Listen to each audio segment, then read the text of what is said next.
আমরা আরবিতে খুতবা দেই।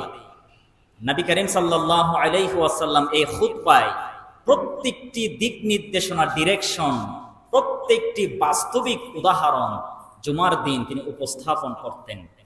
রাষ্ট্রীয়ভাবে ঘোষণা দেওয়া হতো, রাষ্ট্রীয়ভাবে কি কি এখন প্রয়োজন এবং অপ্রয়োজন সবকিছু জুমার দিন তিনি সাহাবায়ে কেরামের সামনে উপস্থাপন করতেন। জুমার দিন একজন খতিবের দায়িত্ব হচ্ছে সমস্ত বিষয়ে ডকুমেন্টস আপনাদের সামনে উপস্থাপন করা। একজন খতিবের দায়িত্ব হচ্ছে এটা। আমি এখানে বসলাম, বাপদাদার কিচ্ছা কাহিনী যেগুলো কোরআনে নাই, হাদিসে নাই, ইসলামিক বিষয়ে পড়ে না, এরকম বিষয়ে আলোচনা দেওয়া কোনো মানে হয় না। অসংখ্য জায়গায় কোরআন হাদিসের বক্তব্য দেওয়া হয় না।